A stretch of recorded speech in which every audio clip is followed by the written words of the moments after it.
It's with such great pride and a pleasure that I present to you my best friend in the world, my partner, my wife, the next Congresswoman representing District 3 in the state of Arizona, Paulina Morris.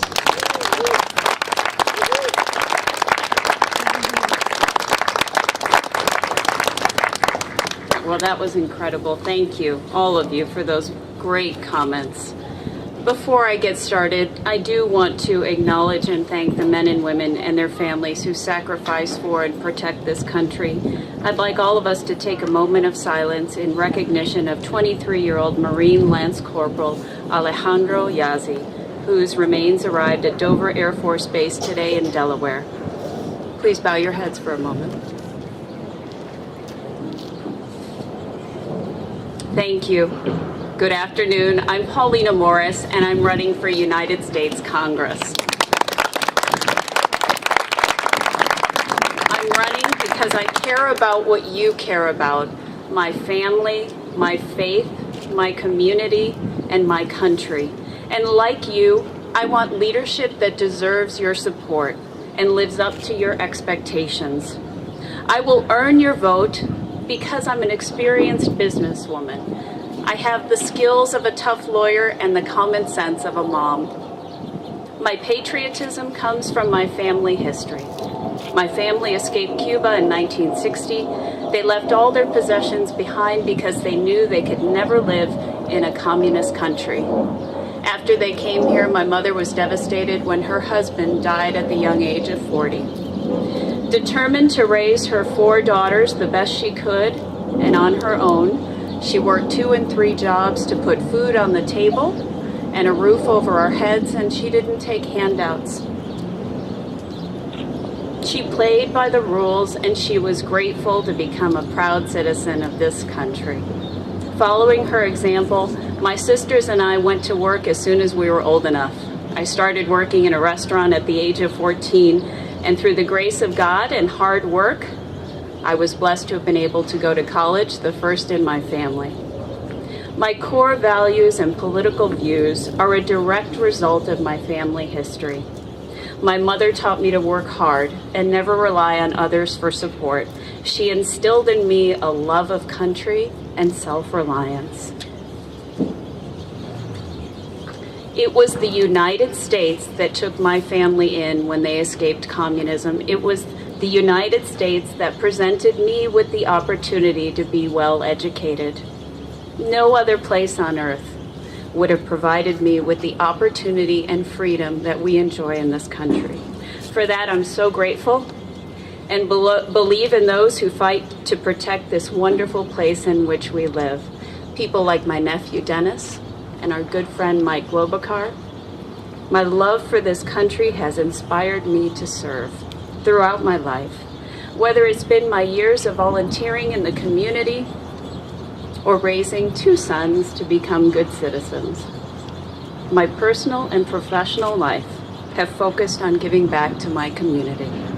When the voters of Maricopa County voted to save the county's healthcare system, the largest one in the state, I stepped forward and ran for the inaugural board of the healthcare system. I had the passion and expertise to serve Maricopa County, and I was blessed when 62,000 voters put their faith in me, the same voters from CD3. I was humbled and honored to have been elected to serve on the board for 4 years. But it was also a challenge. It was predicted the health district would be bankrupt within 6 months.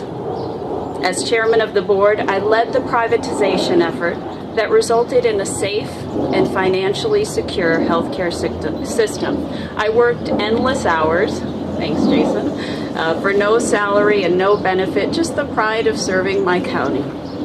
At the end of my 4-year term, I didn't seek re-election. I'm not a career politician. I successfully fulfilled my promise to the voters, and I went back to work. I walk the walk. I helped lead the transition team as the governor took office and agreed to serve in her administration in a leadership capacity.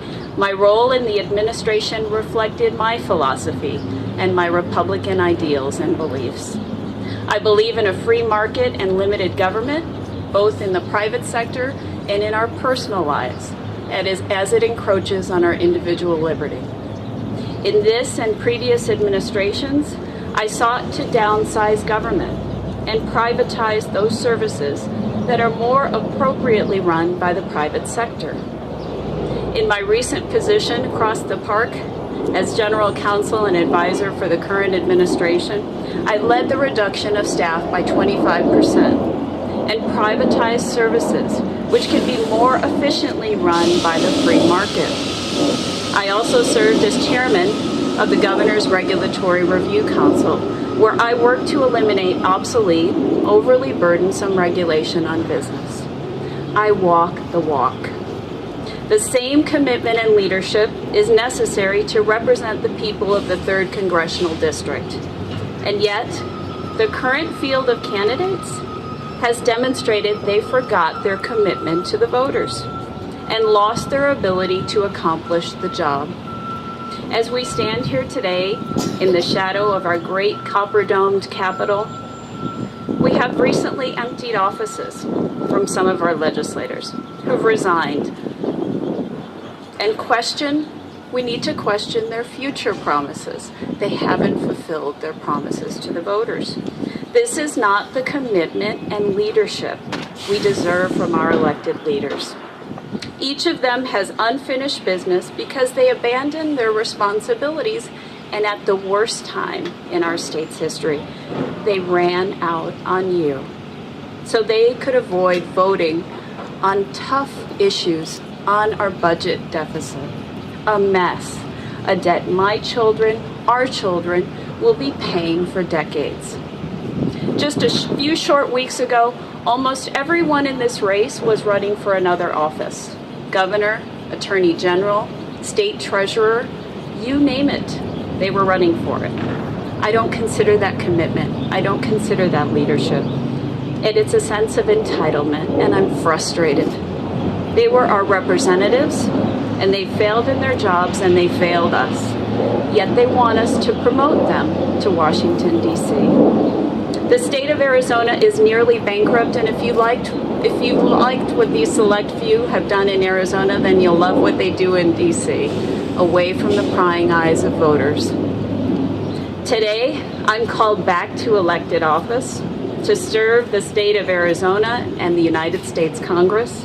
I've been blessed with a successful career, a wonderful, wonderful husband of 17 years, 2 beautiful sons, and the encouragement and support of community leaders like Phil Francis, Deb Karstens, and Lisa Graham Keegan. I'm so grateful. It is again my time to serve. I'm passionate about working on things that I care about, issues I care about, and that impact Arizona. And I would be honored to serve in Congressman John Shadeg's footsteps. Thank you for being here today, and God bless you.